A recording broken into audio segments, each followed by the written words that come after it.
Bueno, pues muy buenas tardes. Con alguna que otra incidencia, ¿eh? Y voy a empezar primero con la incidencia, ¿eh? Y es que nuestro ponente principal, Carlos Escaño, pues por el tema de la huelga de trenes, pues no ha podido llegar. Entonces hemos buscado una solución urgente y la mejor posible con nuestras capacidades. Y es que le tenemos en Madrid, conectado con nosotros, y vamos a ver, él comentará lo que quiera y vamos a ver si luego podemos potenciar el debate y salen las cosas lo mejor posible. Yo os pido disculpas, pero es lo que hay. Y en segundo lugar, y lo más importante, pues agradeceros vuestra presencia aquí, también a los, a los internautas, valga la expresión, que nos están viendo, a los dos ponentes, a Juan Herrera y a Fernando Gutiérrez, los dos responsables de Amnistía Internacional, y tampoco me quiero olvidar de la directora general de Acción Exterior, Rosa Valdés, que está aquí siempre acompañando. Pues muchas gracias. Solamente haceros un comentario muy breve y deciros que bueno, perdón, y no he saludado a Carlos Escaño. Carlos, lo más importante, esto es el directo. Carlos, un saludo, no sé si ellos te están viendo y agradecerte todo el esfuerzo y sé que estás muy disgustado por no poder estar aquí. Pues un saludo y efectivamente, me hubiera encantado muchísimo poder estar ahí en vivo en directo, pero bueno, seguimos con el método que hemos estado utilizando durante la pandemia, ¿no? Con videollamadas. Ha sido un chasco bastante grande no poder estar ahí. Vale, seguimos. Pues deciros simplemente que el tema de la revisión permanente de los derechos humanos es un denominador común dentro de la Casa de Europa Cantabria. Recuerdo ahora que hace ya 2 años y pico, que tuvimos una serie de conferencias, de debates. Aquí, precisamente, en uno de ellos estuvo Fernando, también en Torrelavega, hablando todo el tema de la migración, de los refugiados, del respeto a los derechos humanos. O sea, quiero decir que es una de nuestras señas de identidad, la verdad. Y en esta ocasión, pues vamos a ver cómo está el estado de situación de los derechos humanos precisamente en una zona muy particular de la Unión Europea. Y yo por mi parte, pues nada más. Voy a dar la palabra a los dos, inicialmente a saludar a los dos compañeros, a Juan Herrera, si queréis decir unas palabras y luego ya Carlos ya nos dirá lo que realmente, por lo que realmente estamos aquí fundamentalmente. Juan. Buenas tardes, bienvenidos. Muchas gracias, en primer lugar, a la Casa de Europa por habernos invitado a Amnistía Internacional a esta conferencia, a esta charla sobre la inmigración, los derechos de los migrantes en la frontera sur de Europa, sobre todo, que no es la única, se podría extender a todas las fronteras de Europa. Les puedo asegurar que cuando me ha llamado Carlos, estaba en la estación y estaba indignado porque había logrado llegar a la estación de San Martín, pero no le permitieron ya acceder al andén. Estaba el tren todavía allí, estaban subiendo los últimos pasajeros, me decía, dice, 2 personas en la entrada al andén, no me han permitido acceder, ya habían cerrado y ha sido imposible. El interventor estaba ahí insistiéndoles él que les llamara al interventor, que llamaran al interventor y no le han hecho caso. Estaba realmente, se le oía por el teléfono, indignado. Bueno, está aquí. Gracias, Carlos, por habernos movido rápidamente para poder hacer esta conferencia anunciada, aunque sea a distancia. Bien, creo que casi todos los presentes aquí saben ya lo que es Amnistía Internacional. Es una organización no gubernamental que trabaja en la defensa y promoción de los derechos humanos. Este 2021 hemos cumplido precisamente 60 años. La organización ha cumplido 60 años. Nació en 1961. Cuando el abogado inglés Peter Benenson leyó una noticia en un periódico inglés en la que anunciaba que habían condenado a 2 estudiantes portugueses a 9 años de cárcel por gritar en una cafetería, en un café en Lisboa, «Viva la libertad». En aquel momento en Portugal estaba la dictadura de Salazar, en España la dictadura de Franco. Aquello le pareció indignante, le pareció que no era concebible, ¿no? Y entonces escribió una carta en el periódico The Observer, me parece que fue, ¿sí? Sí, creo que sí. Los prisioneros olvidados, o tituló el artículo, hablando de la situación, ¿no? Gente que estaba olvidada y que estaba sufriendo la injusticia en el mundo, ¿no?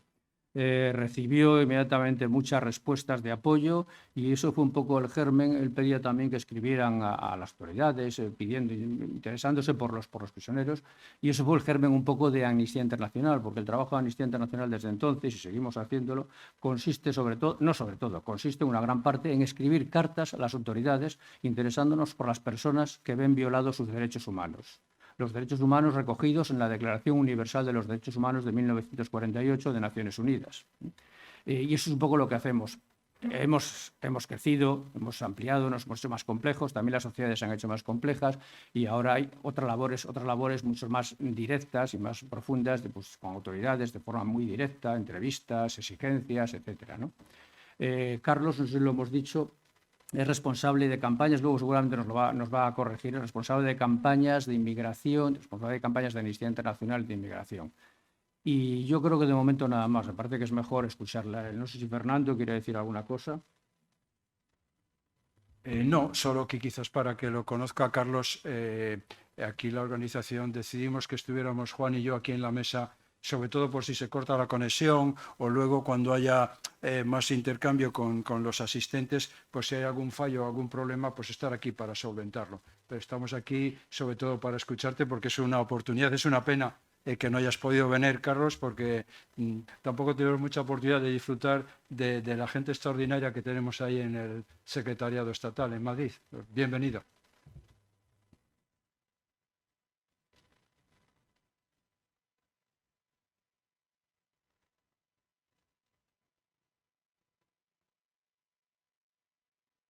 Pues vamos allá. Si tenéis algún problema a la hora de escucharme, me comentáis. No sé si, o sea, más o menos se escucha bien.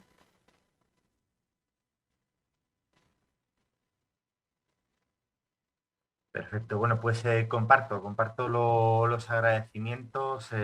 Sin lugar a dudas, de las cuestiones principales cuando hablamos de los derechos humanos es hacerlo llegar, compartirlo, debatir, tener espacios para compartir las preocupaciones y ver qué es lo que podemos hacer ante ellas.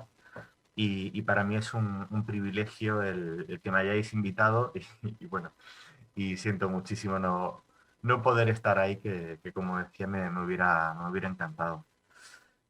El, Vamos allá, el título de la charla, que se llama La migración a Europa en la frontera sur. A la hora de pensar cómo empezar, ¿no? O sea, que contar una pequeña anécdota o alguna pequeña historia. Luego os compartiré que acabo de llegar de hacer una misión en Canarias, donde efectivamente tenemos preocupaciones sobre los derechos de las personas migrantes y refugiadas allá. Pero empezaría con un mito, que os lo voy a leer. Es el mito de Europa. Es muy interesante para el tema del que estamos hablando, ¿no? De la migración a Europa. Brevemente dice que un día Europa jugaba con sus amigas en una playa. Zeus, el dios de dioses, la vio y rápidamente quedó prendado de ella. A sabiendas de que Europa podía rechazarlo, a pesar de ser Zeus, decidió aparecérsele como un toro blanco con grandes cuernos y se rindió a los pies de Europa. En un principio, la chica se asustó mucho, pero poco a poco fue ganando confianza y comenzó a acariciar el lomo del animal hasta que al final se montó sobre su espalda. Zeus era consciente de su oportunidad y comenzó a correr sobre las aguas a una gran velocidad, y Europa solo podía sujetarse para no caer al mar y gritar con toda su fuerza.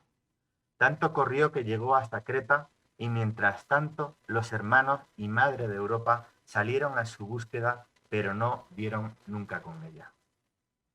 Europa, desde el propio mito, el mito de Europa, habla de una desplazada forzosa, de un desplazamiento forzado. Y Y quería conectar porque hablamos de las personas migrantes y de las personas refugiadas. En los últimos 6 años, de 2015 a 2021, bueno, pues han estado pasando muchísimas cosas y lo que voy a hacer es un pequeño recorrido, conectarlo con algunas grandes preocupaciones que tenemos y que conoceremos todas las personas que estamos aquí. Y luego, si queréis, podemos debatir sobre ello. El tema es que 70 años antes, del 1945 al 1951, nos encontramos con que terminó la Segunda Guerra Mundial con un desplazamiento de 15 millones de personas a nivel mundial. España venía de la Guerra Civil, se habla de 500.000 de personas exiliadas españolas. Y como resultado de esa terrible guerra mundial que provocó tantas muertes, pues en el año 51 hubo una gran reflexión que se trasladó a una convención, que es la Convención de Ginebra sobre el Estatuto de Refugiado, que protege a las personas que huyen de la persecución y de la guerra. Si empezaba con el mito de la Europa secuestrada, ahora podríamos hablar que Europa actualmente se encuentra secuestrada por su ceguera ante sus propios valores fundacionales. Una Europa en la que España se unió con la transición y también a la Convención sobre el Estatuto de los Refugiados. ¿Qué ha pasado entre 2015 y 2021? Cinco puntos, 5 pinceladas. La crisis siria de las personas refugiadas. Hablamos hoy de 6,7 millones de personas desplazadas. España, ante todas las personas refugiadas, se comprometió a reubicar y reasentar y traer aquí a 17.000 personas. Un compromiso 2015. Y en 2018 había cumplido ese acuerdo solo con 2.700 personas. 2.700 personas. Hemos estado denunciando y hemos estado viendo todo lo que estaba pasando en Grecia, ¿no? La llegada de las personas refugiadas a Grecia, en su entrada a Europa, y el llamado acuerdo de la vergüenza de la Unión Europea con Turquía para detener la llegada. Otra vía de entrada entre 2015 y 2021 era arriesgando las vidas en el mar del Mediterráneo central, desde Libia hasta Malta y hasta Italia. Y hemos estado viendo cómo, bueno, pues en estos 6 años, 2015 a 2021, se han producido 20.000 muertes en por algunas personas llamada no mar Mediterráneo, sino mare mortum. No solo no se está solucionando o sea, se está dejando que mueran tantísimas personas en el mar Mediterráneo, sino que también venimos denunciando la criminalización de la solidaridad de las entidades y de las personas que intentan salvar vidas en el mar, ¿no? Sonarán los casos del Open Arms, del Sea-Watch, o del Juventa, o del Aita Mari. Nos venimos a la frontera sur española. Los últimos tiempos venimos denunciando la situación en Ceuta y Melilla. Hace 2 años, bueno, hace 1 año y medio, ya el tiempo con la pandemia se nos trastoca, pero bueno, vinimos denunciando con bastante intensidad cómo de las personas que llegaban a Melilla, pues se las dejaba estar hacinadas en el CETI de Melilla o incluso en la Plaza de Toros de Melilla en unas condiciones de hacinamiento absolutas. Y bueno, pues veníamos pidiendo traslado urgente a la península para que pudieran tener al menos una acogida digna y no estar en unas situaciones inhumanas. Ceuta, bueno, por ejemplo, este año hemos celebrado el triste 7º aniversario de la muerte del Tarajal. Seguimos pidiendo verdad, justicia y reparación. En mayo se produjo una entrada importante de personas migrantes. Muchos de ellos eran menores que venían solos y venimos denunciando cómo se practicaron una vez más devoluciones en caliente de una forma masiva. Se expulsaron unas 5.000 personas de una manera colectiva y sin atender los casos individuales. Devoluciones en caliente es algo que venimos muchos años denunciando en la frontera sur española, así como recientemente en el mes de agosto se practicó lo que se vino a llamar repatriaciones sin garantías de menores, vulnerando completamente el interés superior del menor y sus derechos y la protección específica que tiene como colectivo vulnerable, como estamos hablando de niños y niñas. Canarias.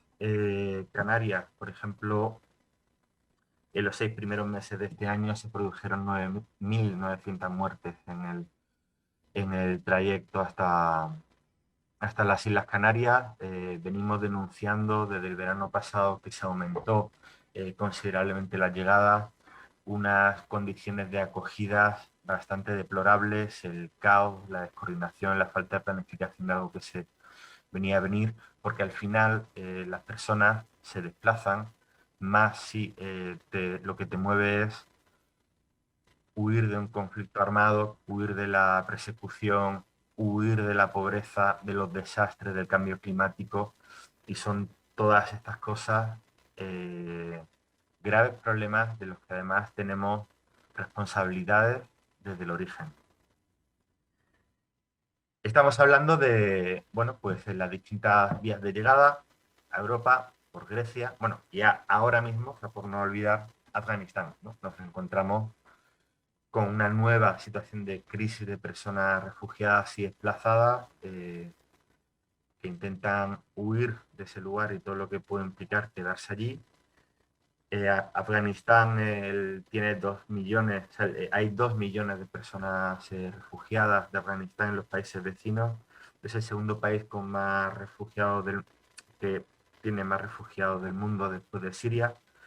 Y en los últimos años veníamos denunciando a Amnistía Internacional la práctica de 10.000 devoluciones a Afganistán desde distintos países europeos, sabiendo que si volvían a Afganistán, obviamente no es un país seguro, pues sus vidas corrían peligro.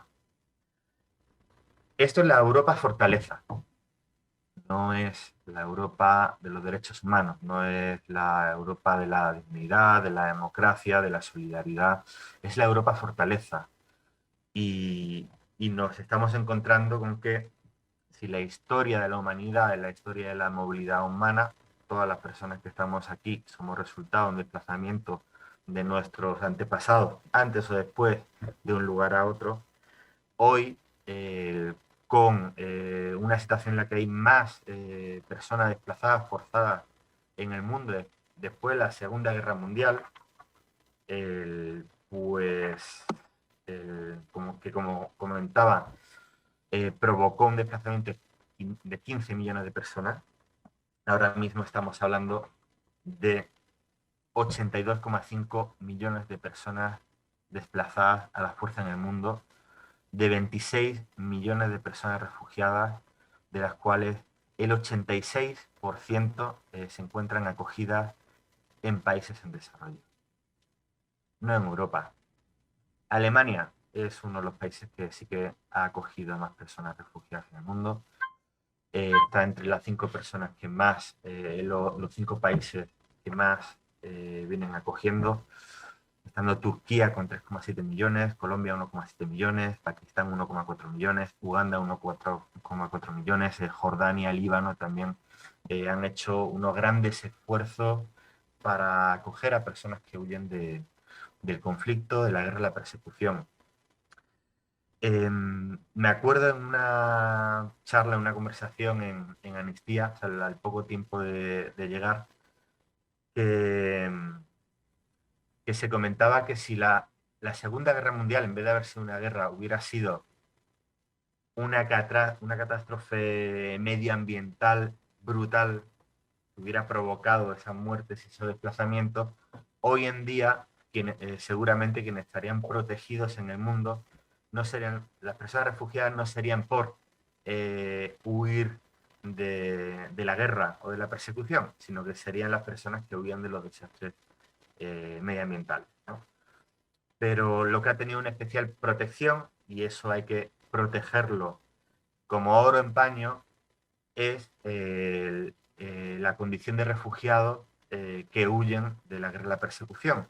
Pero también tenemos que abrir la reflexión en un contexto en el que el cambio climático es inapelable, que nuevamente es provocado por países del norte, los países industrializados, y quienes más los están sufriendo son países en condiciones mucho más vulnerables, que obliga a que quienes viven en estos países, muchas de estas personas, tienen que abandonarlo, tienen que abandonar su tierra para poder sobrevivir en otro lugar. Guerras, cambio climático, enormes desigualdades, tenemos responsabilidades. Esto provoca que las personas se arriesguen a rutas peligrosísimas, a la muerte, a expulsiones en frontera, a detenciones, a malísimas condiciones de acogida y al racismo y a la xenofobia a los lugares de destino. Pero no dejan de desplazarse, porque si no te queda otra que irte de tu país, pues te vas. Y ante ello, pues no solo está en juego los derechos de estas personas, sino que también nos jugamos, y esto tiene repercusión, ya no solo para las vidas de esas personas que situamos como los otros, ¿no? Los que vienen de fuera, sino para también quienes estamos aquí, porque están en juego la dignidad humana, la libertad, la democracia, la igualdad y los derechos humanos, los valores fundacionales de la Unión Europea. Y como conoceremos, ¿no? Aquella frase de primero fueron a por los judíos y no dice nada, luego fueron a por los comunistas y no dice nada, luego fueron a por los socialistas y no dice nada, luego fueron a por mí y no había nadie que me salvara. Nos estamos jugando muchísimo y nos afecta directamente. Si escucháis maullidos, es que tengo una gata que cuando hablo por teléfono o hablo en videollamada, pues también quiere intervenir. Decía Elena Maleno que hemos normalizado la muerte y la violencia en la frontera. Y cuando en el marco de una campaña europea orientada de cara a las elecciones europeas que fueron el 2018-2019, no me acuerdo bien, que ahí de Amnistía Internacional nos implicamos en una campaña para impulsar el que la ciudadanía defendiera los valores, estos valores, los derechos humanos, de cara al auge del discurso del odio, del racismo, de la xenofobia, del antieuropeísmo, que también se veía la preocupación que iban a quienes iban con esos discursos de extrema derecha, podían acabar estando en mayoría por la derecha en la Unión Europea. Ahí saltaron las alarmas e impulsamos una campaña que nos implicaba mucho en Amnistía Internacional. No sé si os sonarán algunas personas de Amnistía, la llamamos Haz tu campaña.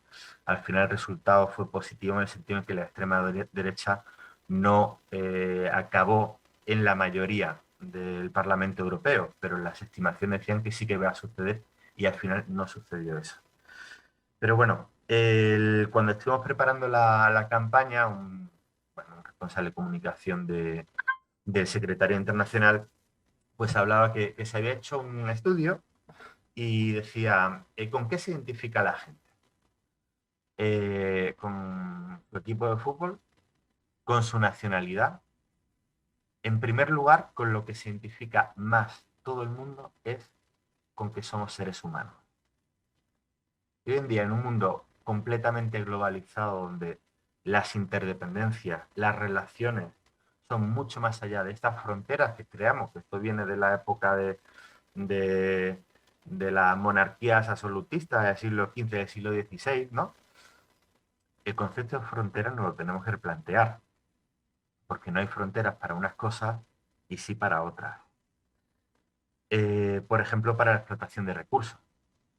Algunas personas que llegan a las costas españolas dicen, yo, o sea, mi familia se dedicaba a la pesca en Senegal y luego nuestra fuente de vida, ¿no? La pesca, o sea, se ha perdido porque la pesca ha sido explotada y esquilmada por, bueno, pues por empresas europeas, ¿no? Que se llevan el pescado y nos hemos quedado sin pescado. Entonces nos tenemos que ir porque ya no tenemos forma de vida y nos tenemos que ir. No nos queremos ir, pero no nos queda otra.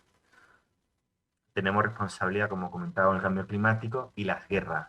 No olvidar nunca que hay un origen en Amnistía Internacional, no paramos de hacer campaña contra la venta de armas a países que bombardean, por ejemplo, Arabia Saudí, Emiratos Árabes Unidos, que bombardean Yemen, que generan un bloqueo naval.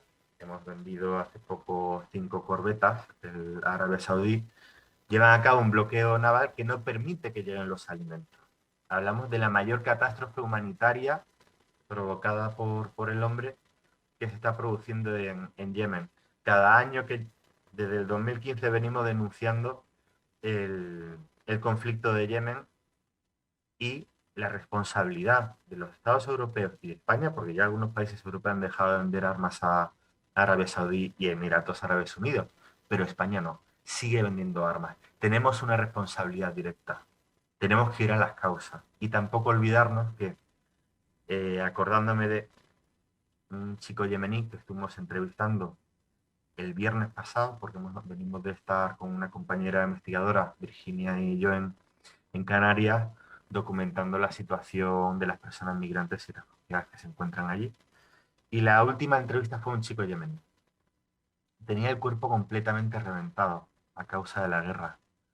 Había sido torturado, había sido amenazado a muerte y tuvo que abandonar el país y estuvo durante 2 años y medio para llegar a España, pasando por países del norte de Europa, donde en cada uno de los lugares era detenido, tenía una orden de expulsión y tenía que buscarse la forma para llegar al país siguiente, hasta llegar a Canarias, donde también fue detenido, estuvo 72 horas, como en los países anteriores, en este caso en una nave que denunciamos la semana pasada, porque igual que denunciamos Arguineguín o la nave del queso, que era un lugar donde estaban en unas condiciones bastante inhumanas, en situación de confinamiento, las personas que llegaban, la nave de las proximidades de Arrecife, en la isla de Lanzarote, donde hace poco llegaron unas 600 personas,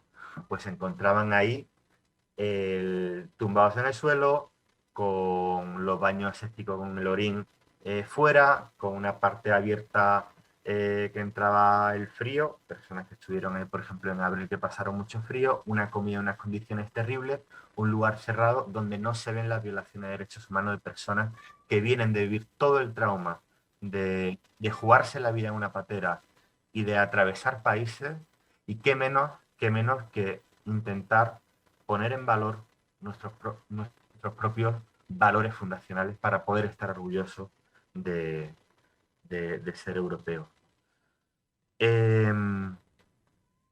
¿Escucháis a la gata aullar? Un poquito así, ¿no? Voy a abrirle un segundito y vamos a meter una... Yo creo que ahora mismo se va a relajar porque estaba pidiendo entrar y sentarse sobre lana. Fundamental, desde el año 2015 venimos repitiendo una y otra vez y haciendo campañas diciendo vías legales y seguras. Vías legales y seguras.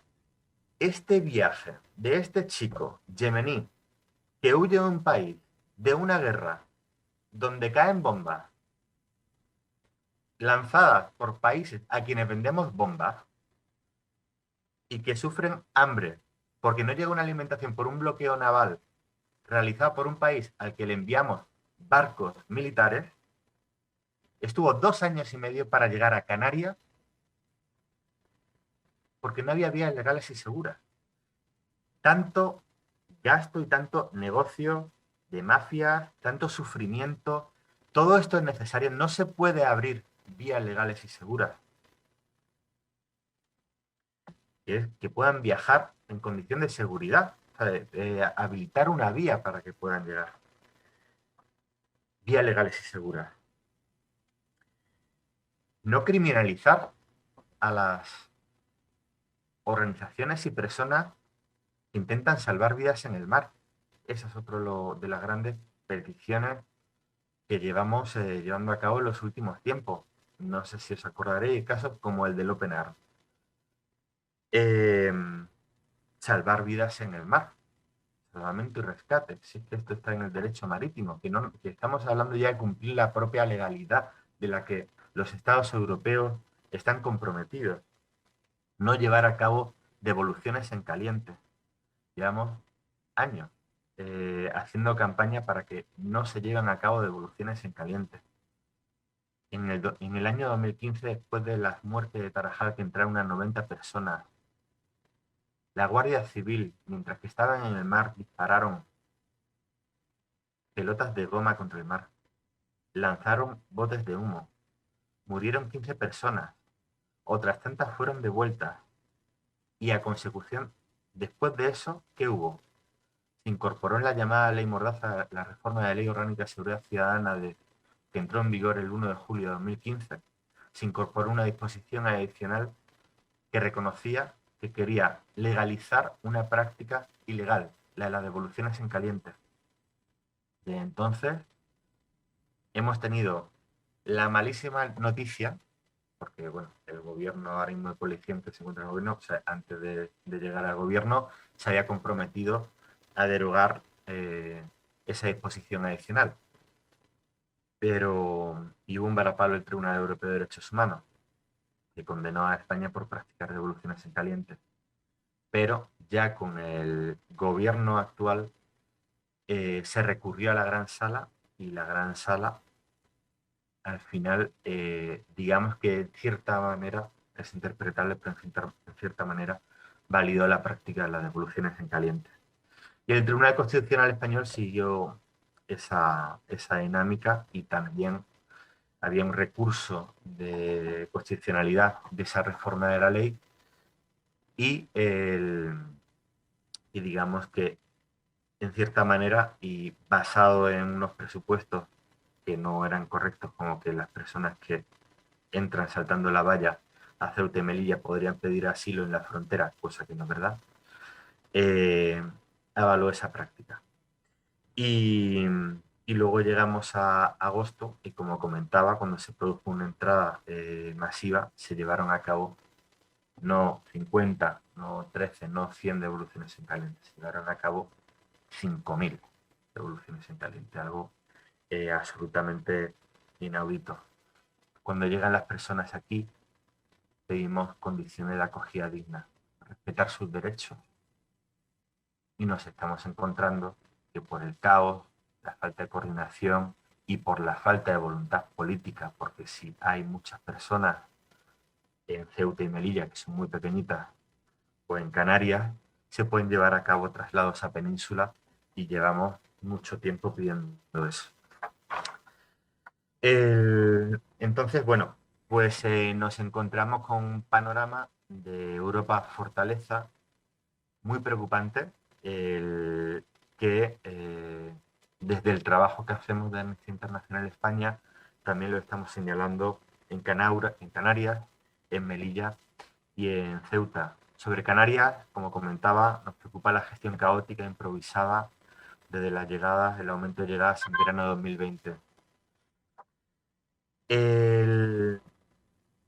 Venimos señalando la preocupación por que nos está garantizando la protección internacional con todas las garantías que nos obliga a España. Estamos comprometidos a ello, pero no estamos actuando de manera adecuada. Una adecuada atención garantizando la detección de situaciones de vulnerabilidad. Soluciones adecuadas y estables para menores no acompañados. El fin de la política de detección arbitraria, injusta y innecesaria. no esperar a que se deteriore la situación al extremo para tomar medidas. Aquí hablo de Arguineguín, que nos sonará, la nave del queso, que lo denunciamos, en ese caso cuando lo denunciamos se cerró, o ahora la nave de Lanzarote, que os comentaba que también se encontraba en unas situaciones inhumanas, y cuando se filtró un vídeo de cómo estaba ese lugar, pues automáticamente se anunció que se iba a cerrar ese otro lugar inhumano. Pero tiene que hacerse público para que se lleven a cabo esas medidas. Cuando genera un escándalo público, la inhumanidad en la que tratamos a personas que llegan por los motivos que estábamos viendo antes. Hay que tener en cuenta el estrés postraumático como consecuencia de los peligrosos viajes. Eso está ahí. Y, y eso hay que gestionarlo una vez que se producen las llegadas. Sobre todo también, por ejemplo, los menores migrantes que se encuentran ahora mismo en Canarias, que hablamos de unos 2.400. Pedíamos traslado porque hay lugares donde se puede dar acogida en otras comunidades autónomas. Pero nos encontramos que con un lugar donde está el 5% de la población española, se encuentra el 90% de los menores no acompañados. Y solo han sido trasladados el 10%. Había un compromiso de unas 200 y pico personas y han sido trasladadas 190, desde hace un año. Melilla, pues eso, hace año y medio denunciamos que unas 1.300 personas se encontraban hacinadas en el CETI, un lugar para unas 700 personas. Hacinadas sin poder cumplir medidas de seguridad sanitaria, medidas de distancia social, nuevamente en unas condiciones bastante deplorables. Pero es que la plaza de toros de Melilla era todavía peor, que se encontraban como en la última planta de la plaza de toros. Imaginaros un espacio circular donde tenían a sus saharianos, básicamente encerrados, con camas pegadas unas a otras, sin un baño en unas condiciones absolutamente deplorables, y estaban ahí con una comida que se les llevaba a unas condiciones tan terribles.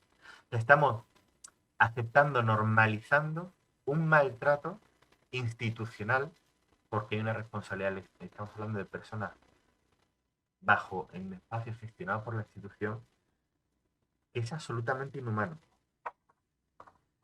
Y Ceuta, como os comentaba, en agosto se llevaron a cabo 55 repatriaciones sin garantías de menores. Y esto lo defendió el gobierno en base al acuerdo de España con Marruecos.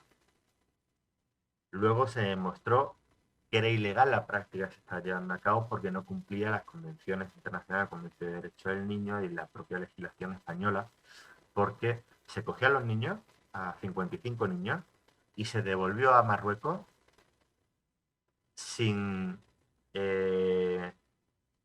sin ninguna atención. Se les envió de vuelta de una manera colectiva, sin aviso previo, sin trámite de audiencia, sin escuchar su caso de una manera individualizada, sin asistencia letrada.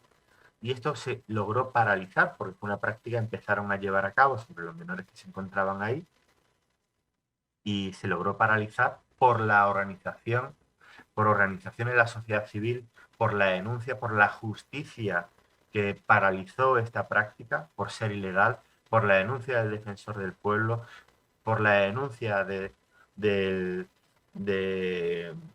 un relator de la ONU, y se ha logrado detener, pero bueno, la intención del gobierno se mantenía en que su interés era devolverlo.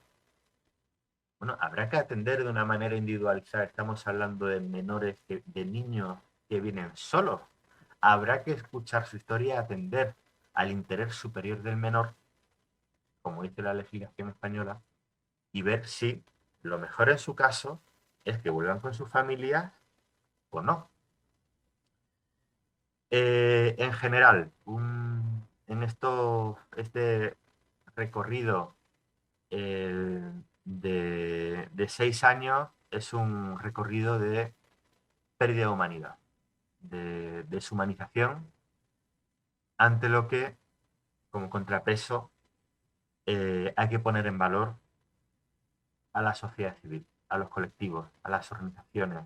También hay un porcentaje, se hizo una encuesta cuando era la más llamada crisis de los refugiados, que había una encuesta que decía que la mayoría de la población española se quería que se diera acogida a las personas refugiadas sirias. Sí que hay una solidaridad como valores en la sociedad, pero también estamos viendo que el discurso del odio, el racismo, la xenofobia va en aumento. Un discurso del odio que acaba en agresiones físicas, en ataques, en la señalización como chivo expiatorio, en responsabilizarles a las personas en situación de mayor vulnerabilidad como responsables de los problemas en España, que nos vienen a quitar el trabajo, que la sanidad está peor por su culpa, etcétera, etcétera, etcétera. Venimos haciendo todo un trabajo desmontando esos mitos, esas falsedades, esos bulos que se difunden.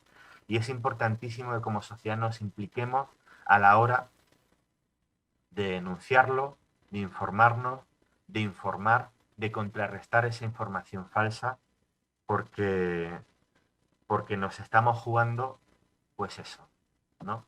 Hablaba de hace 70 años, la época del fascismo, en la que se culpaba al judío, se culpaba al otro como responsable de los problemas de la gente, y al final acabamos con se acabó en aquellos entonces con unos modelos de Estado fascistas. Y, y bueno, pues lo que me comentó Juan era que estuviéramos como unos 40 minutos y para luego tener un tiempo de coloquio y por supuesto importantísimo lo que se quiera comentar, lo que se quiera debatir, para hacerlo más interactivo. Muy bien, Carlos. Muchas gracias. La verdad es que este tipo de intervenciones como la tuya, pues me imagino que a cada uno pues nos sugieren, nos dan muchísimas imágenes, nos hacen reflexionar en distintas vías. A mí, por ejemplo, la imagen de la Europa fortaleza me ha quedado muy grabada. Es decir, no puedo dejar de ver ahora en el mapa una fortaleza ahí como aquí no entra nadie. ¿Sí? Esto es debatible, pero quiero decir que hay imágenes que a veces son enormes. Lo que sí, de cara a organizar el debate, es lo siguiente. Si había alguna dificultad, hay otra más, y es la siguiente. No se puede utilizar por el tema de la pandemia el micrófono. Esto significa que para que tanto Carlos, evidentemente, como los internautas en este caso sepan de lo que estamos hablando, pues de alguna manera alguien va a tener que interpretar, entre comillas, las intervenciones. Entonces yo lo que os lo digo porque si no, luego si queréis recordar la charla, pues vais a encontraros con que no se os va a oír las intervenciones. Es así de claro. Este es un efecto secundario más. Entonces, yo lo que os digo es que no estéis aquí los dos en la mesa, porque sí, sino que hay que trabajar un poco de vez en cuando. Entonces, sería interesantísimo que charláramos un rato y los dos, tanto Fernando como Juan, si lo consideran oportuno, pues de alguna manera trasladen, entre comillas, la pregunta a Carlos, porque Carlos, me temo que vas a tener dificultades en oírles. ¿De acuerdo? Entonces, os pido la participación, breve en la medida de lo posible, y a ver si lo podemos hacer fluido. Si os parece bien, pues ya os doy la palabra y a ver quién rompe el hielo. Venga, un valiente. Venga, y dos, ya, y Luis, cuando quieras. Bueno, gracias por la invitación. Bueno, yo solamente quería plantear dos cosas. Quería, digamos, ampliarlas un poco más.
Sí, puedo escuchar.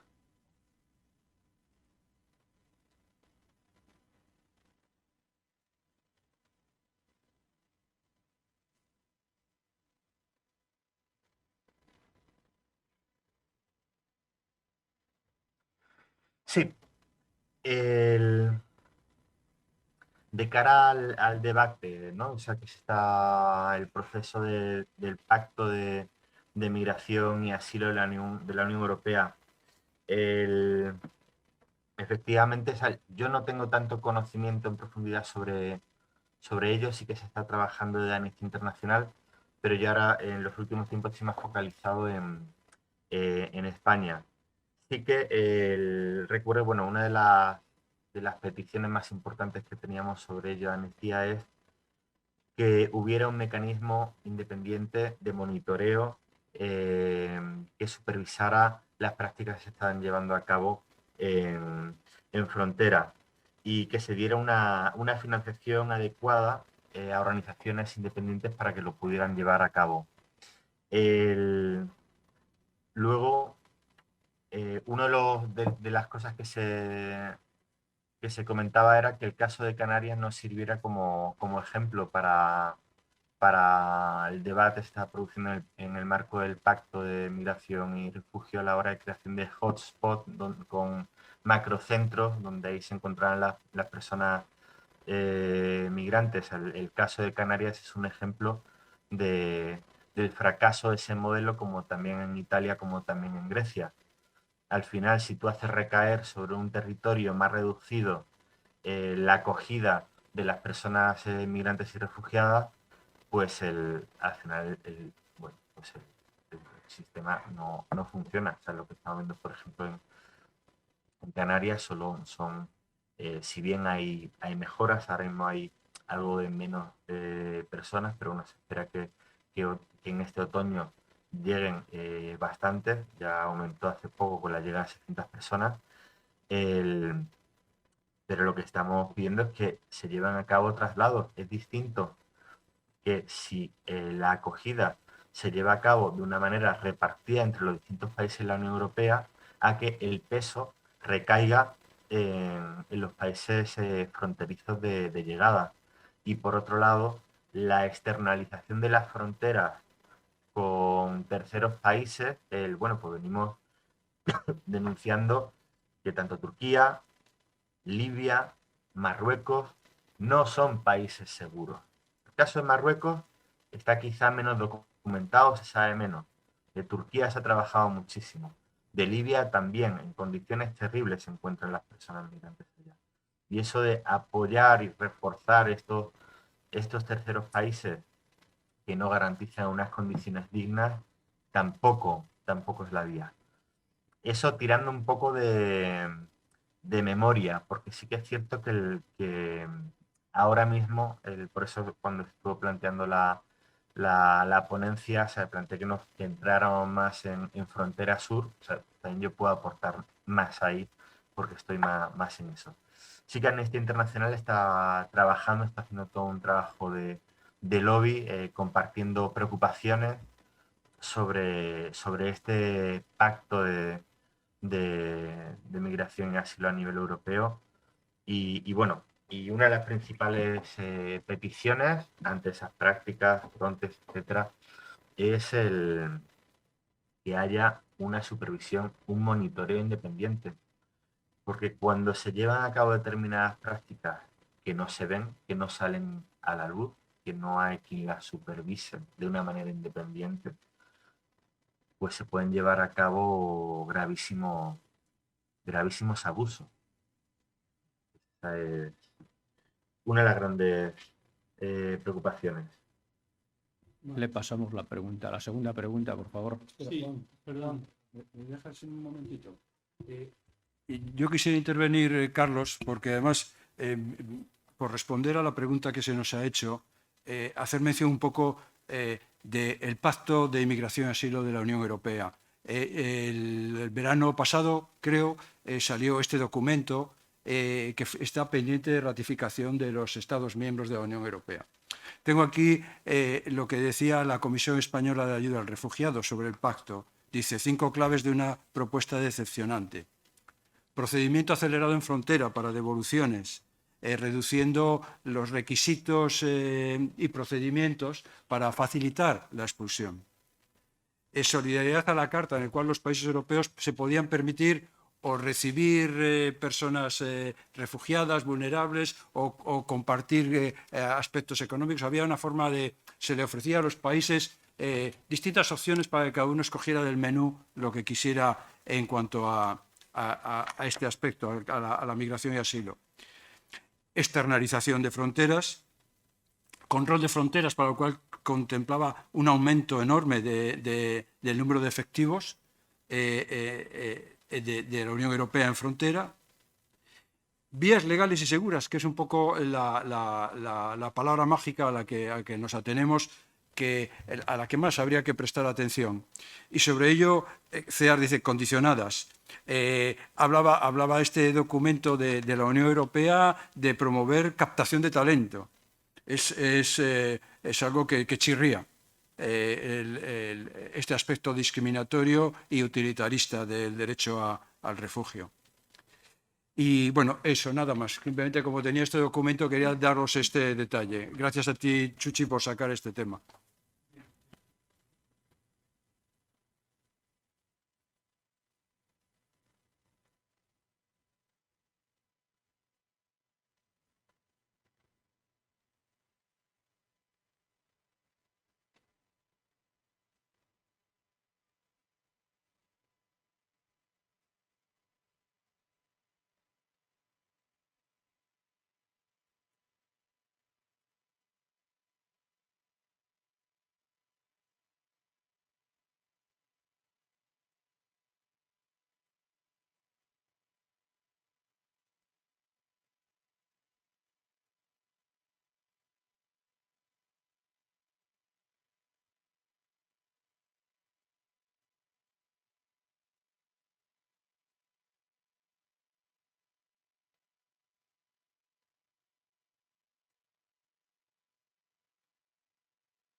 Sí,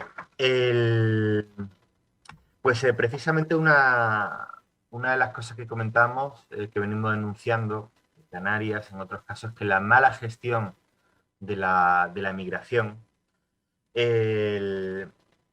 impide dar una solución adecuada, al final genera situaciones que son caldo de cultivo para los discursos racistas, xenófobos, el discurso del odio.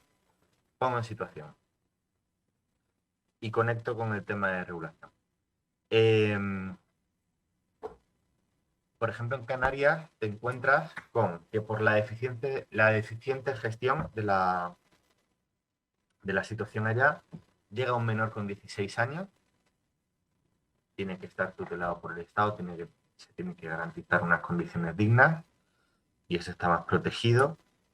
Se tiran con el procedimiento de determinación de la edad no sé cuánto tiempo, llegan a los 18 años y de repente se ven en la calle sin ningún tipo de derecho, en situación de exclusión social. En la calle, esto es, viviendo en casas ocupas, viviendo en boquetes, en agujeros, viviendo en la playa, sin nada a lo que acudir.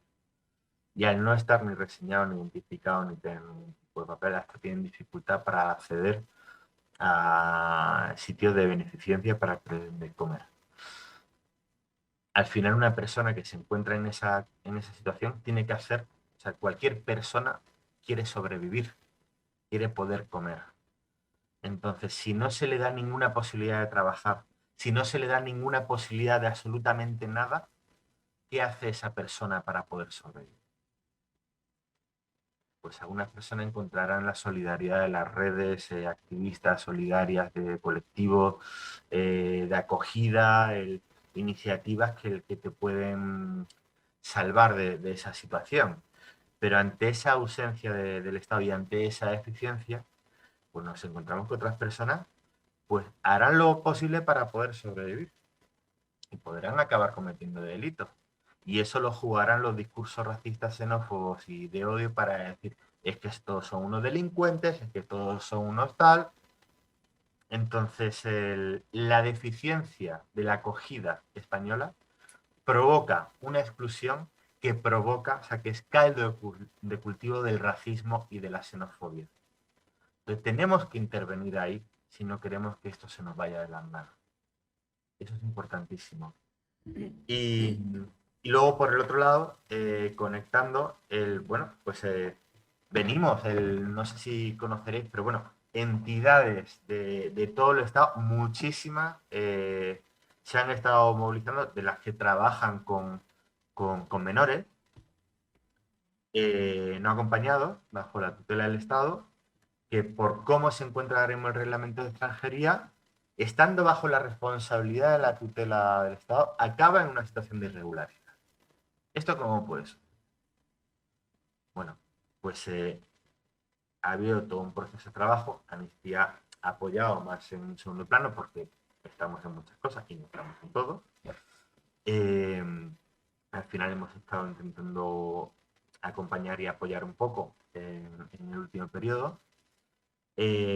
Porque se llegó a un acuerdo de entidades sociales con el Ministerio de Inclusión para reformar el reglamento de extranjería, los apartados de la situación en relación a la situación en la que se encuentran los menores no acompañados, para llevar a cabo una mejora cualitativa importante, positivo, un paso adelante, qué bien. Y se iba a acordar en Consejo de Ministros a finales de agosto. Como nos suele pasar en muchos otros casos, llegó el Ministerio de Interior, Marlaska, nuestro amigo, no es el momento, va más adelante. Vamos a ver si se lleva a cabo dentro de poco. Hace una semana, estuvimos en una concentración delante del Ministerio de Interior, donde vinieron 400 chavales extutelados de todo el Estado español para pedir que se lleve a cabo ya esa reforma acordada por entidades del tercer sector, por muchísimas, con el Ministerio de Inclusión. Y eso mejoraría las condiciones de muchas personas. No estamos en todo. Efectivamente, la regularización de todas las personas que se encuentran en situación de irregularidad pues podría ser algo bastante interesante. Amnistía Internacional no está trabajando en ese movimiento, porque como comentaba, tenemos muchos frentes abiertos y tenemos que elegir, y también tenemos unas restricciones de políticas de amnistía, y sobre eso tenemos ciertas dificultades. Entonces, pero bueno, no tiene que estar amnistía en todo, y sí que hay un movimiento bastante importante que lleva un año y pico pidiendo la regularización de las personas migrantes. Creo que se ha dado una situación también. Muy bien, antes de dar la palabra a Luis Ángel, quisiera hacer una mínima acotación. Y es que la convocatoria a este evento es de Casa Europa, pero con un orgullo enorme de que precisamente estén los representantes de Amnistía. Nosotros entendemos que es nuestra primera referencia cuando hablamos del tema de derechos humanos. Luis Ángel. Yo brevemente,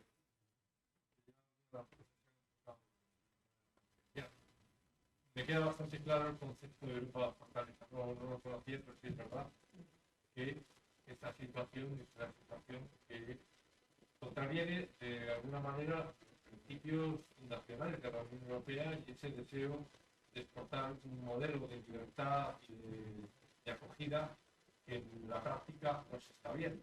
Y eso es algo que pone en cuestión. pero voy mucho más allá en una cuestión que me parece importante y tú antes has dicho algo, en relación si la Comisión, si la Unión Europea está haciendo algo como tal ante fenómenos que pueden parecer aislados, que pueden parecer anecdóticos, como es el hecho del gobierno que hay en Hungría, del que hay en Polonia, y de las sucursales que estos gobiernos tienen en España con Vox, que tienen su sucursal aquí con Vox.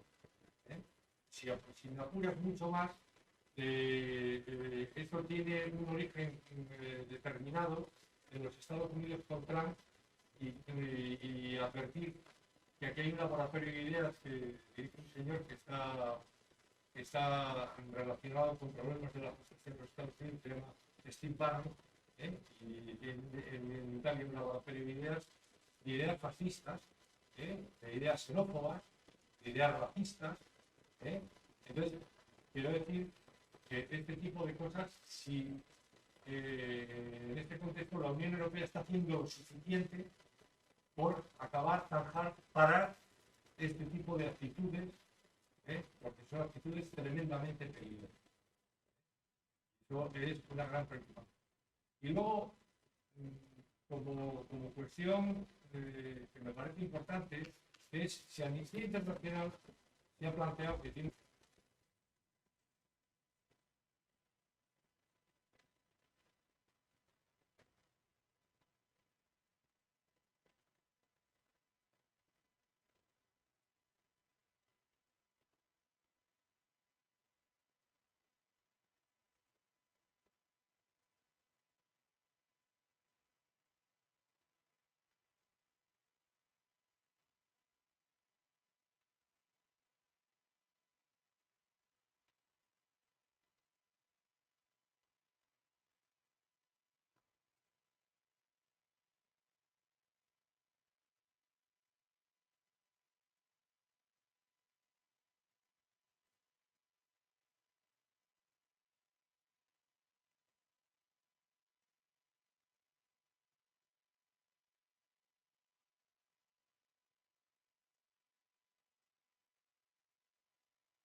Sí, le he escuchado y muchas gracias por la reflexión en general, ¿no? Porque ha sacado muchas cosas, ¿no? Empezando por, comentaste, bueno, por los valores fundacionales de la Unión Europea, donde ahí se encuentra la palabra solidaridad. Hay una cosa que a mí me encanta de ese término, que es que viene del latín insolidum. Y bueno, hablemos de latín. Mire, ¿qué quiere decir insolidum? Quiere decir el todo. Quiere decir ser consciente de que formamos parte de un todo. Si una parte de ese todo se debilita la totalidad. Entonces, hoy en día tenemos que tener en cuenta que la totalidad es el planeta entero y que nos tenemos que reconocer como seres humanos, como humanidad. Y si la afrontamos desde ese punto de vista de que expoliar, deteriorar, que un territorio se vea muy afectado por un cambio climático que de otro lugar hemos estado provocando, o que vendiendo armas estamos contribuyendo a que se destruya un territorio, al final también te va a afectar. Entonces tenemos que asumir eso como básico. A la hora de combatir ideas racistas, xenófobas, habíamos conectado también con los años 40 y con el fascismo, e hicimos un paralelismo con preocupaciones sobre el tiempo actual.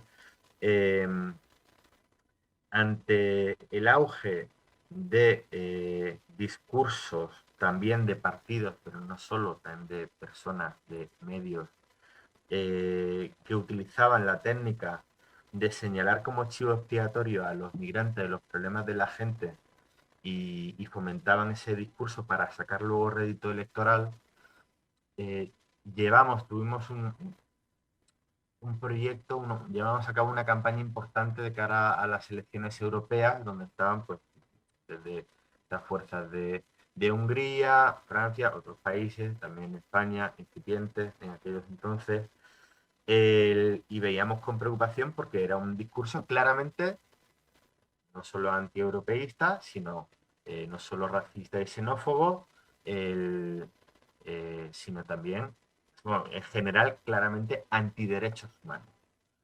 Entonces, a la hora de combatir ese discurso, ¿qué es lo que se planteó hacer?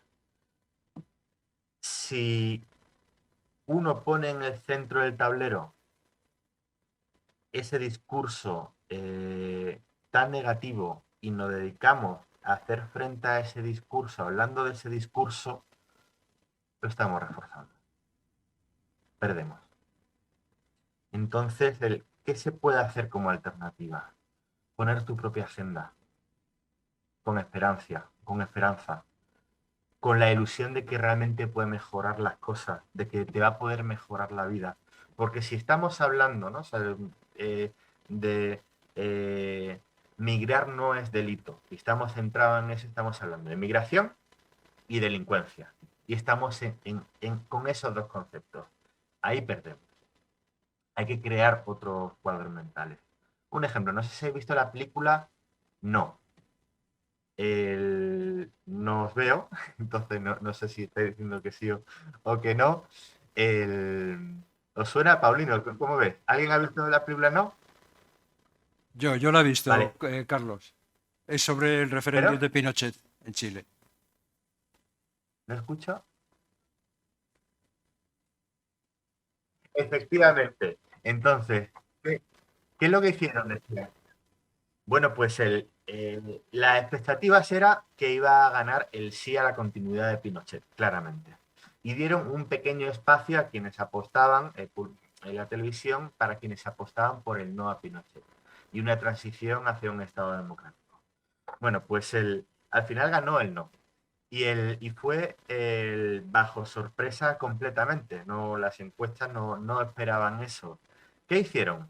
Utilizaron como táctica no poner el centro, que era lo que venían haciendo, que era denunciar continuamente las violaciones de derechos, las torturas, etcétera, etcétera, que provocaba el régimen de Pinochet, sino que pusieron en valor y en el centro esa vida que se podría vivir si se viviera con libertad. No sé si esto sonará ahora mismo lo de libertad, porque hubo una campaña hace poco también con la palabra libertad en el medio, utilizada de otra manera.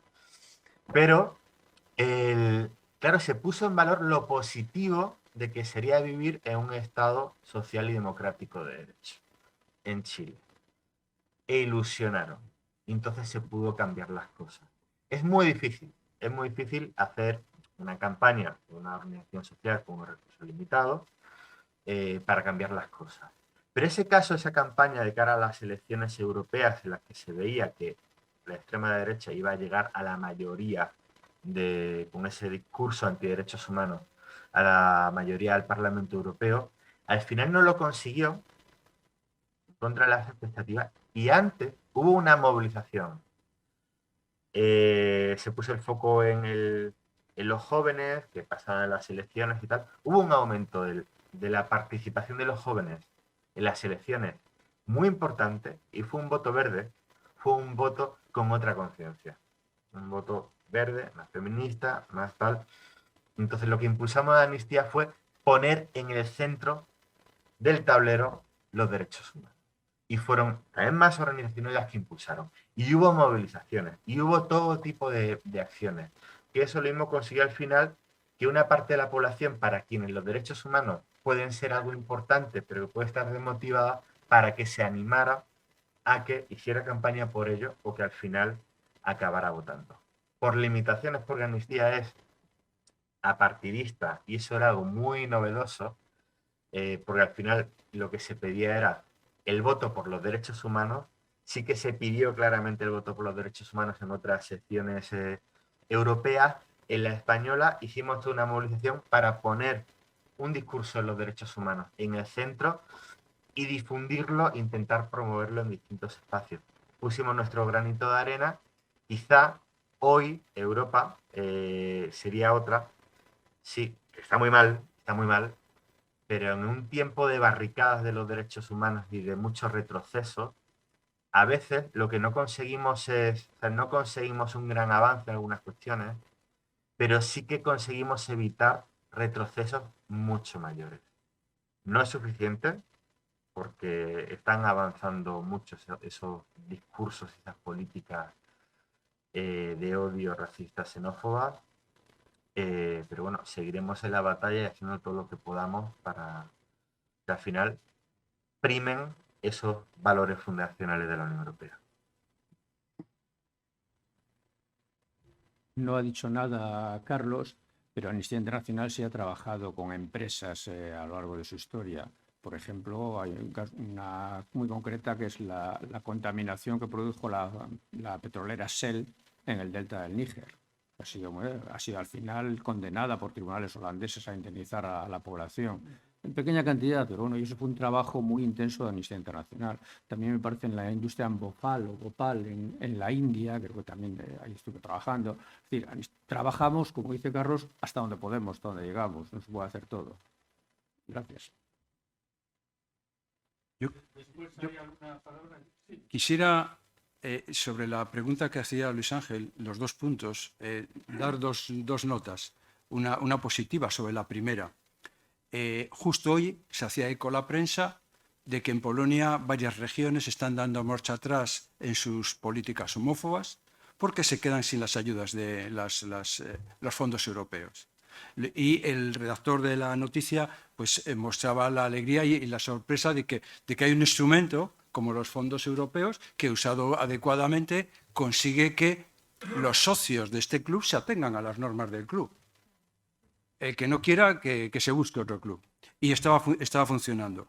Y lo segundo, y viene a cuento de los papeles de Pandora, a mí hay una persona a la que admiro profundamente, y lo tengo que decir aquí en público, no sé si está bien, que es Manuela Carmena. Aparte como de política, y antes de que se metiera en ello, como magistrada, estuvo varios años sirviendo como representante española en el mecanismo de Naciones Unidas contra las detenciones ilegales. Ahí estuvo, no sé si 4 o 8 años. Cuando terminó, hizo un informe que lo presentó ella al comité competente dentro de un comité de la Asamblea General de Naciones Unidas, y además tuvo enfrentamientos con los diplomáticos españoles porque esta mujer insistió en que quería hacer un informe propio y no lo que se acostumbraba hasta entonces, que es hacer informes diplomáticos de estos de pasteleo, ¿no?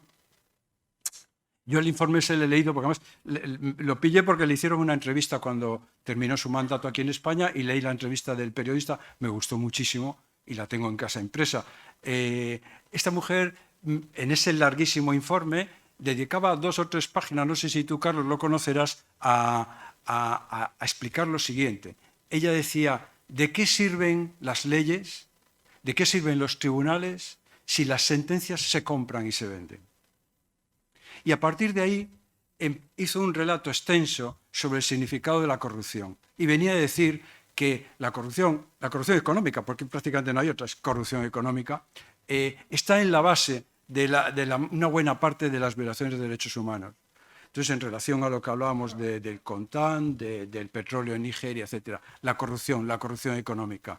Y esta mujer apelaba a que iba a haber o ya se aprobó un tratado de Naciones Unidas contra la corrupción que no debió tener muchísimo recorrido. Pero ahí es donde está la fuente de nuestros problemas y donde, por ejemplo, la Unión Europea puede hacer mucho en evitar el sufrimiento, porque se habla muchas veces del efecto llamada, pero no se habla del efecto huida. ¿Por qué huye esa gente? ¿Por qué huyen los que huyen de persecución o los que huyen de una sanidad indigna, de una vivienda indigna, de falta de oportunidades, etcétera? ¿Por qué huyen? Pues En parte, no digo que sea esa la causa, pero una parte de ella es la corrupción económica en la cual las grandes compañías de Europa, Estados Unidos, Japón, etcétera, tienen mucho que ver en lo que ocurre en esos países en vías de desarrollo, desde donde luego parten todas estas personas que quieren llegar aquí. Gracias. Fernando, tenemos ahí una petición de palabra. Sí, buenas tardes. Lo primero, agradecimiento total a Amnistía y agradecimiento a todas las personas que se preocupan colaboran para arreglar esta barbarie. Me alegro que la Casa de Europa tenga sus señas de identidad en la resolución del problema y emplazo a todas las personas que nos reunimos para informarnos de cómo está la barbarie, a que nos reunamos a ver qué podemos hacer nosotros para arreglar la barbarie. O sea, preguntamos siempre, ¿qué está haciendo la Unión Europea? Vale, ¿y qué estamos haciendo nosotros? Creo que hay que tener muchas reuniones constructivas de qué hacer, porque la denuncia en los medios, la denuncia por todos los lados, yo creo ya que nos satura. Ese es un emplazamiento que hago para que nos movilicemos constantemente, no un día porque sea el aniversario de la aparición de Ailán en la playa, sino que nos movilicemos en plan constructivo y que nosotros y nosotras trabajemos para resolver el problema y trabajemos en acogida. Hay dos cosas que quiero, Carlos, añadir a tus informaciones que me parecen muy relevantes. Ya has hablado de la externalización que está haciendo Europa para tratar el problema. Y hay que tener siempre en mente, y cuando veamos en todos los sitios, cuando escuchemos la palabra Frontex, es la cabecera de la barbarie. Están aportando desde todos los estados de la Unión Europea cantidades obscenas de dinero para fortalecer una policía de fronteras y para impedir que haya una entrada de migrantes y para impedir que haya una acogida. Y luego otro tema terrible que está haciendo la Unión Europea es criminalizar la acogida ciudadana. Hay personas que están poniendo todo lo que pueden para acoger. No pueden acoger a 2 millones de migrantes, pero sí pueden hacer pequeñas cosas y acoger a grupos de personas concretos en lugares concretos. Y por ejemplo, la Unión Europea, a través de su sistema legal vergonzoso, ha criminalizado la ayuda en el sur de Francia. Ha habido juicios y ha habido condenas que luego se pudieron salvar, pero ha habido condenas a personas que se dedicaban a ofrecer un bocadillo a las personas que estaban cruzando los Alpes para poder entrar en Europa. Un bocadillo, una casa, una acogida, un refugio. En la frontera nuestra de Euskadi con Francia está ocurriendo lo mismo y se está criminalizando a las personas que ayudan a los migrantes a poder pasar de España, ya están en España, a poder pasar a Europa. Y tenemos un caso terriblemente sangrante, me parece a mí, y muy reciente, que es en Riace, un pueblo italiano, donde ha habido un trabajo de acogida por parte del alcalde y de la comunidad.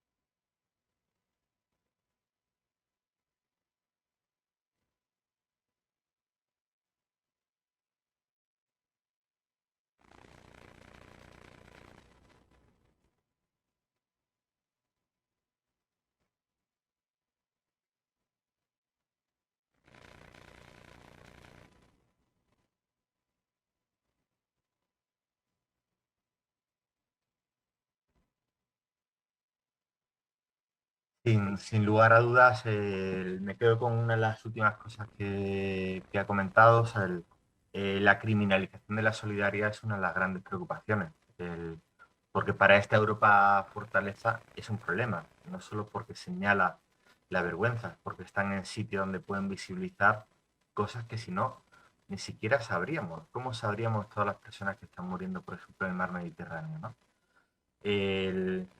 Y a la persona que estaba interviniendo, pues le animaría, si lo conoce, genial, y si no, publicamos un informe que se llamaba Criminalización de la Solidaridad, que lo puede buscar en la página web de Amnistía, o puede encontrar el enlace en una publicación que hice en público, que era sin solidaridad no habrá Europa que valga, donde ahí también se sacan algunos de los casos o sea, que ya no me acuerdo mucho, pero bueno, trajimos el caso, por ejemplo, de Martín, que venía de, de Francia, o el caso de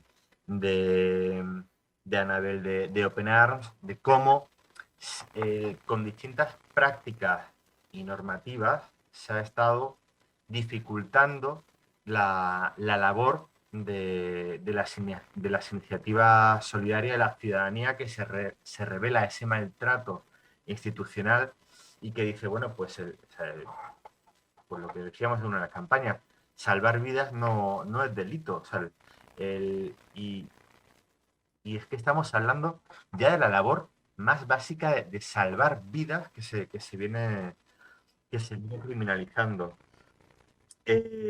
Sería muy interesante el ejercicio de cuánto dinero se invierte en la Europa Fortaleza, en Frontex, en policía, en las vallas, en los muros, y que se destinara a dar una acogida un poquito más digna. Podríamos pensar en el mundo que fuera de otra manera, ¿no? O sea, porque cuando el compañero hablaba, que también denunciamos el tema del coltán en una de las campañas de amnistía, que había una responsabilidad de empresas del norte, y al final son materiales que acaban en nuestros móviles y acabamos empleándolo como consumidores. Ahora, claro, un móvil que no tiene ese material o que se ha hecho desde el comercio justo, pues lo mismo te vale el doble, ¿no? Y hasta qué punto como sociedad estamos dispuestos, ¿no? O sea, todo esto al final implica un cambio como sociedad bastante importante. Se había comentado, creo, lo que comentaba, no sé si Juan o otra persona que había nombrado el tema de la corrupción, y también habéis nombrado el tema de las iniciativas solidarias, que son fundamentales para las vidas. En una entrevista, o sea, nos juntamos el primer día en la misión en Canarias la semana pasada con dos activistas de la red de solidaridad acogida de Lanzarote. Y una mujer que estaba ahí, que era una de las activistas, decía: yo antes me dedicaba a tema de denuncia de la corrupción. Y esto conecta con el discurso del odio y el señalamiento del migrante. Y al final ahora estaba en la red de acogida, y decía, sí, claro, el tema de la corrupción es tremendo, ¿no? Y dice, no, o sea, no es que haya un problema importante, o sea, que el sistema tenga un problema con la corrupción. Es que la corrupción es el sistema. Es decir, la corrupción es el sistema. Entonces, bueno, en esas cosas, como amnistía, nosotros no entramos. Yo estoy citando a una activista que está muy implicada con su labor. Lo que sí que denunciábamos cuando hacíamos la campaña contra el discurso de odio contra las personas migrantes es que se están utilizando como chivos expiatorios. ¿Esto qué es? Se le responsabiliza de los problemas que tiene la ciudadanía. ¿Cuáles son los problemas que tiene la ciudadanía? Pérdida de acceso a empeoramiento del trabajo, empeoramientos, recortes en sanidad, en educación, y todo esto sí que lo hemos estado denunciando. Ante estas prácticas de recortes que se han estado llevando a cabo, y esto ya sale del ámbito de amnistía, por otro lado se perdonan los 50.000 millones de euros a la banca privada, pero sí que no hicieron los recortes, empeora las condiciones de vida de la ciudadanía, y lo que hacen es, en vez de decir, no, es que hay unos que se están beneficiando de esta desigualdad que se está provocando el Estado español, No, dice, no, no, es que el culpable es el migrante. Es decir, entre los que están en una situación de más desfavorecida, pues el que se peleen entre ellos, y el que está mal, pues que piense que el culpable es el que está peor, ¿no? En vez de hacer pensar que hay algunos que salen ganando de todo esto. Sobre el qué puedes hacer, fundamental implicarse en los colectivos. Por ejemplo, en Canarias, jóvenes migrantes querían ejercer su derecho a pedir asilo, y se utilizaba todo tipo de prácticas para impedir que ejercieran su derecho, que obliga al Estado español. Desde voy a comisaría y me dicen que no me entienden, me echan, no me facilitan los espacios en los que estaba el que hubiera un abogado con un intérprete para poder pedir asilo, es ejercer su derecho. Y entonces, por ejemplo, había una iniciativa solidaria de gente de Canarias que está súper involucrada, hay mucha gente que está haciendo cosas maravillosas, que era acompañarlos. Y con ellos ir a la policía. Y dice, que quiere pedir asilo, es que no le entendía, es que claro, como no viene un intérprete, no, perdone, es que usted tiene que poner el intérprete. No es la persona que llega aquí en una situación de vulnerabilidad extrema que venga, que contrate a un intérprete. No conoce sus derechos. Tienen que ser informados de sus derechos. Estamos hablando de personas que vienen de situaciones muy extremas, ¿no? Y aquí conectamos el tema de humanidad. Importantísimo, efectivamente, informarse, compartir la información, hacer llegar ante el discurso típico del cuñado de la cena de Navidad, no quedarse callado. No quiere decir de entrar en una discusión acalorada y violenta que acabe pegándose, pero sí responder con argumentos. Y nos tenemos que preparar para ello, porque ahí hay una batalla muy importante, la batalla de las ideas, de la percepción de la ciudadanía. Los cambios políticos y de normas llegan en positivo si hay una cultura, una opinión pública que les favorece, y al mismo tiempo hay unas iniciativas que podemos poner en valor. En lugar de criminalizar la solidaridad, lo que hay que hacer es reconocerlos como defensores de derechos humanos, y esto es una de las cosas que pedíamos con la campaña contra la criminalización de la solidaridad, el reconocerlos y ponerlos en valor, y facilitar, o al menos no impedir, la labor que están haciendo en ausencia de los estados que no están cumpliendo con su trabajo. Carlos, antes de hacerte una pregunta, ¿alguna intervención más? Buenas tardes. Vamos a ver, yo quisiera que nos explicases cuál es la definición de refugiado para ti. Porque vamos, yo entiendo que no es lo mismo solicitante de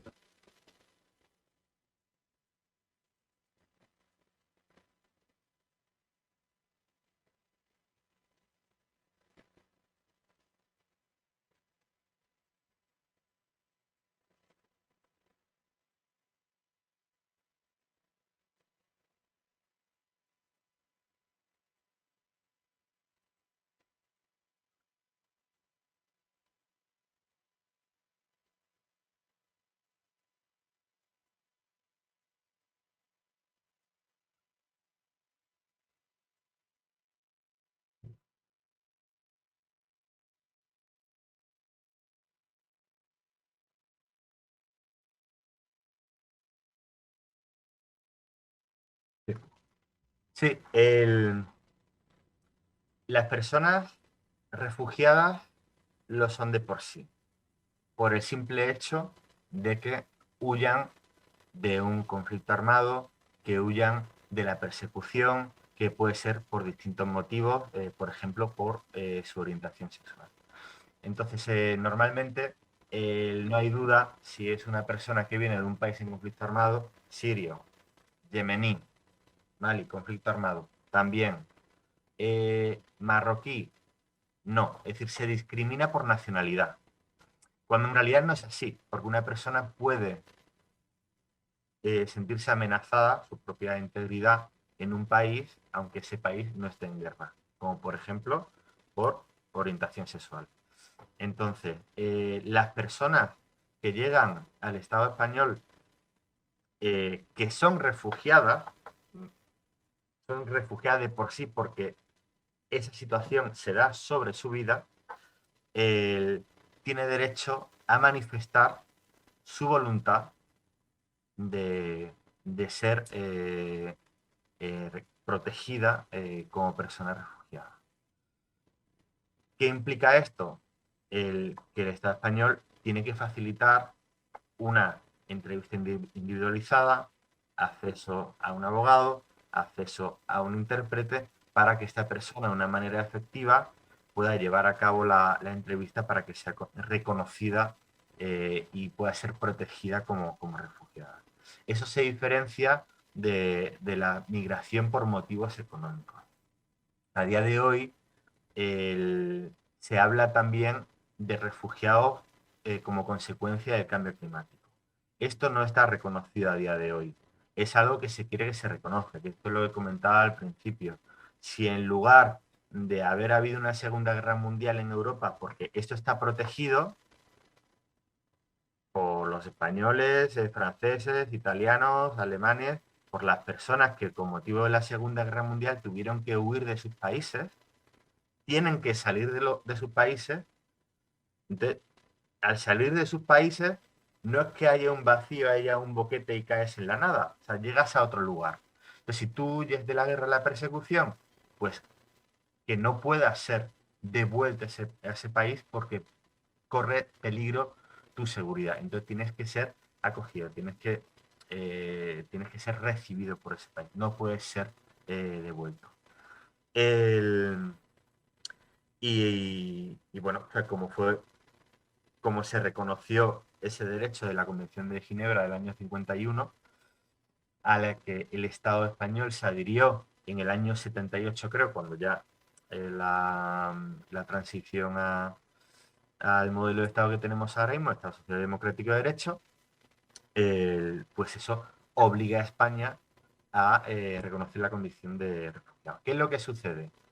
Que hay algunos países que sí que reconocen en cantidad muchísimo mayor, por ejemplo, Alemania, que es el quinto país del mundo que más refugiados tiene acogido, y España tradicionalmente acogía a muy pocos, ¿no?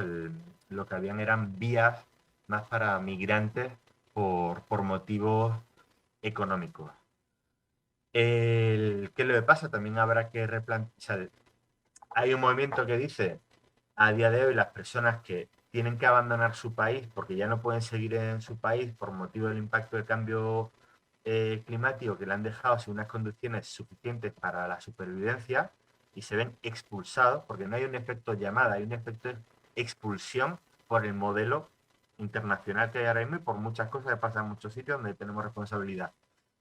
Esas personas ahora mismo no tienen si es por cambio climático, que bueno, pues huye de la pobreza, no sería reconocida una persona refugiada a día de hoy.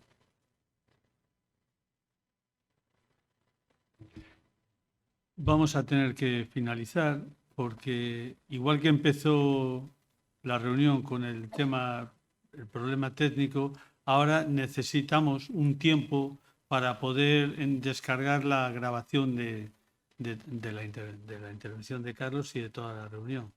Y Ateneo cierra a las 9. Entonces, salvo algo muy puntual. Breve, le damos la palabra. Yo tenía un problema.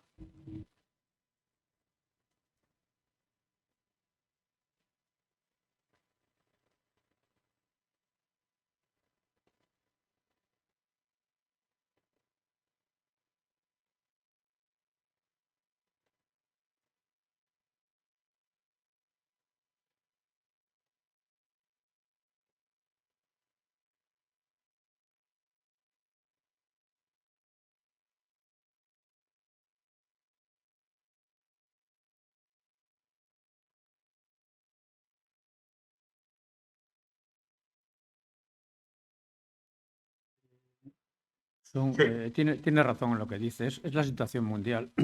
En la guerra de Siria, los millones de personas salieron desplazadas de su país, se han refugiado, entre comillas, en Turquía, Líbano, Jordania y Europa. Los países de Emiratos del mundo árabe, quiero decir, del petróleo, Arabia Saudí, Qatar, Emiratos Árabes Unidos, no acogieron a nadie y tienen medios económicos. Japón también es uno de los países que tampoco acoge mucho. Bueno, pues la situación económica, desgraciadamente. Lo mismo que en España, en Europa, pues, nos está diciendo Carlos que Alemania sí es una de las grandes receptoras y otros países, como pueden ser ahora mismo Polonia, Hungría, la misma España, que no damos ningún ejemplo, pues estamos haciendo otra cosa distinta, peor. Pues, muchas gracias. Deciros, primero agradecer a Carlos, porque nosotros hemos oído y hemos visto a Carlos. Carlos no nos ha visto y ha hecho un gran esfuerzo para oírnos, ¿eh? O sea que valorar eso. Sí, por supuesto. Paulino, ¿puedo dar una mini respuesta súper rápida a la última intervención de la Estaría bueno, señora? estaría bueno, ¿no? Sí. Muy rápido. Me acuerdo un familiar que me dijo, cuando fue lo de Ceuta, con el inicio de repatriaciones sin garantía de los menores, y decía, es que los niños donde mejor están es con sus padres, no en las calles ahí tirados de Ceuta. Y ese es un mensaje que esto de las cosas que conecta con esos discursos, algunas bombas sondas que algunos envían y se consolidan. Y no es así. No es así. Porque en realidad los niños, depende del caso. Algún niño puede que lo mejor es que esté con sus padres, pero lo mismo un niño está huyendo de la situación en la que se encuentra en la familia de sus padres. Y en cualquier caso, no se trata de decir que todos se queden aquí, ni que todos sean devueltos, sino no tratarlos de una manera inhumana, diciendo, bueno, estos han venido aquí y los largamos de vuelta, se los damos a un centro en Marruecos y que ya hagan lo que quieran con ellos. ¿No? Habrá que atenderlos de una manera individualizada, hay que poner en el centro el interés superior del menor y si por cada caso individualizado que se estudie, lo adecuado es que vuelvan con su familia, por supuesto, pero puede que haya niños, jóvenes, que no quieren volver con su familia y que puedan tener problemas si vuelven. Entonces, no tratarlos como manada, sino de una manera individualizada, como dice el Convenio de Derechos del Niño y la legislación española que los compromete. Tanto, estamos hablando, por ejemplo, de 2.000 menores en Ceuta. Si la acogida se gestiona entre todo el Estado español, hay ya espacios suficientes como para que se dé esta acogida. No es tanto 2.000, que es el 0,001% de la población española. En cambio, hay otros lugares, o sea, hablando de tantos, España con los refugiados sirios se comprometió a 15.000. Alemania se comprometió con 1.200.000. Bueno, no me acuerdo cuánto se comprometió, pero ha acogido a 1.200.000. España se comprometió con 15.000 y acogió a 2.000. Es que las diferencias son aplastantes. Entonces, bueno, sería un poco para aclarar los datos. Pues agradeceros y, por supuesto, a vosotros por vuestra participación y por vuestra asistencia. Y muchas gracias a todos.